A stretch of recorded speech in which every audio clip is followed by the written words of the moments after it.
اس seminar کا خلاصہ حاصل نچوڑ اور اعلامیہ پیش کیا جا رہا ہے۔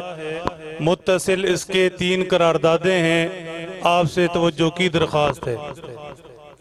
اعلامیہ قائد اہل سنت سیمینار منعقدہ پریس کلب لیاقت باغ راولپنڈی 11 نومبر 2018۔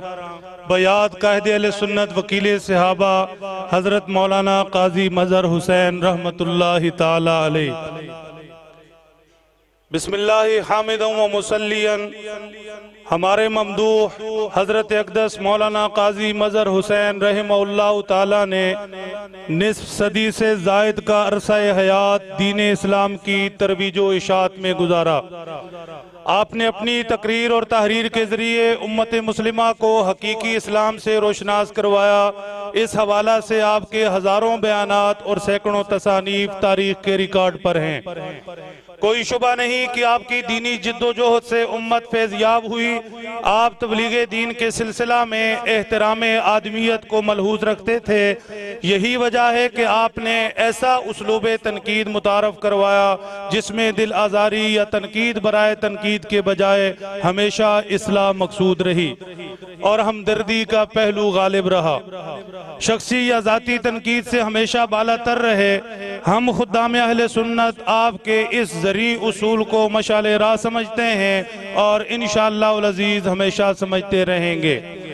ہم خدام اہل سنت امت کی دینی رہنمائی میں ہمیشہ آپ کے مزاج اور طرز تبلیغ کو ترجیح دیتے ہیں اور انشاءاللہ العزیز دیتے رہیں گے۔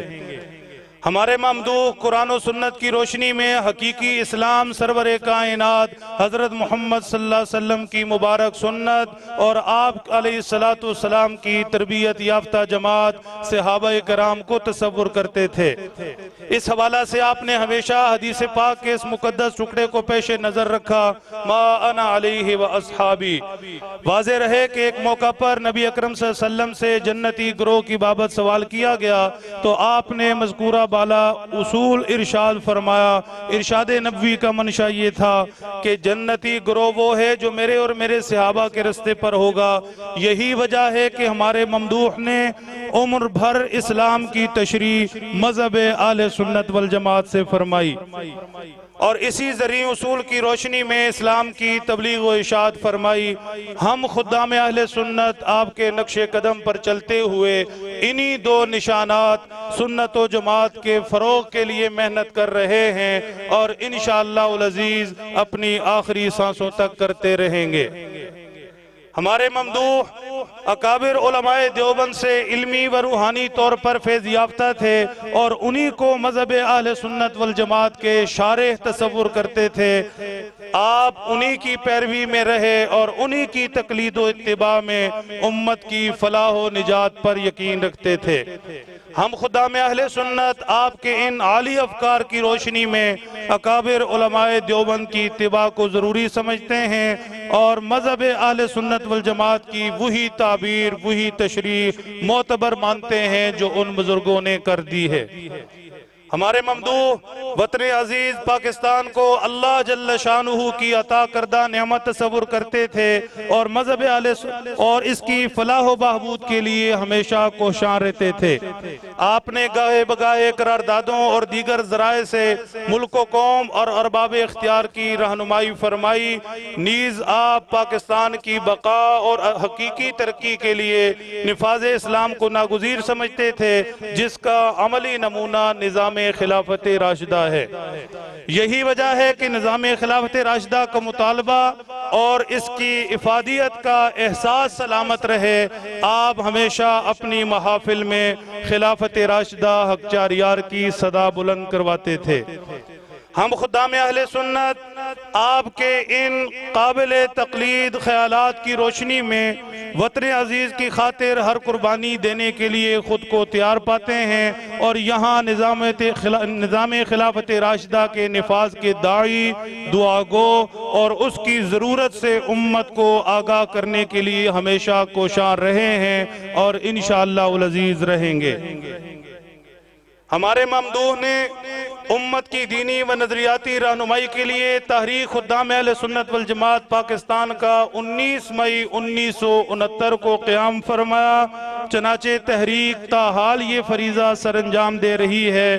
تحریک کا ترجمان ماہنامہ حق چاریار عرصہ 30 سال سے مسلسل اسی سائی عظیم میں مصروف ہے۔ ہم خدام اہل سنت اپنے ممدوح کی بپا کردہ اس تحریک اور اس کے عالی مشن کے نگہبان اور پرچارک ہیں۔ ہم یقین رکھتے ہیں اور ہمہ وقت دعا گو بھی کہ ہمارے ممدوح کی دینی خدمات اللہ جل شانہ کی حضور شرف قبولیت پائیں اور تحریک خدام اہل سنت سمیت ان سبھی شعبوں کو دوام اور ترقی نصیب ہو جو آپ نے اپنی پرمسائی حیات مبارکہ میں شروع فرمائی۔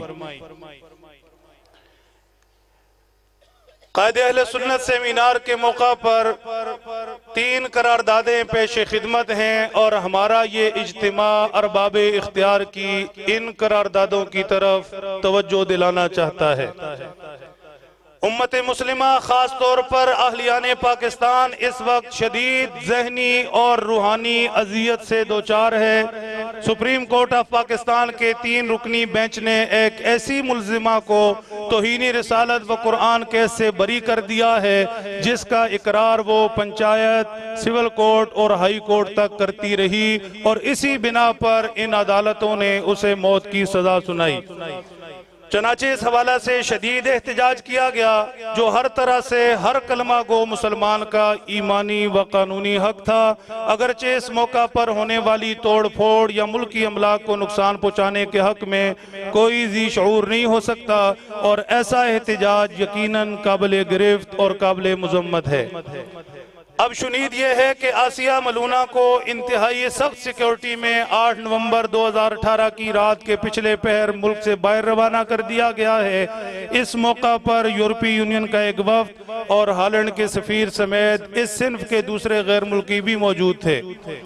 اس بدقسمت صورتحال نے ہماری ملکی خود مختاری پر ایک سوالیہ نشان کھڑا کر دیا ہے۔ اس موقع پر مذہبی قیادت کی صلاحیتوں کا امتحان ہے کہ وہ کیا رستہ اختیار کرتے ہیں۔ مولانا سمیع الحق شہید نے اپنی آخری احتجاجی تقریر میں اعلیٰ عدلیہ کے ججوں کے خلاف توہین رسالت کا کیس بنانے کی تجویز بھی پیش کی تھی۔ ضرورت اس امر کی ہے کہ مذہبی قیادت ہر طرح کی دھڑے بندی سے بے نیاز ہو کر ناموس رسالت کے تحفظ کے لیے کوئی ٹھوس حکمت عملی مرتب کرے اور اسے عالمی فورم پر بھی لے جا کر اجاگر کیا جائے، کیونکہ ناموس رسالت کا مسئلہ صرف اہل پاکستان کا نہیں پوری امت کا ہے۔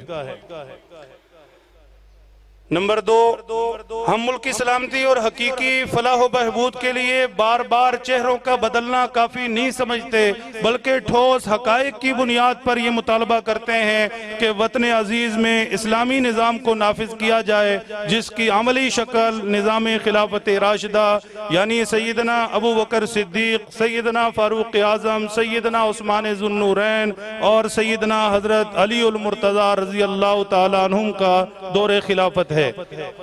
ملک خدا داد کے قیام کے وقت پاکستان کا مطلب کیا لا الہ الا اللہ کا نعرہ ہمارے اس مطالبہ کی بنیاد ہے اور اسی نعرہ کی کشش تھی کہ قیام پاکستان کی خاطر مسلمانوں نے قربانیاں دیں اور ایسی تاریخ رقم کی جس کی مثال نہیں ملتی۔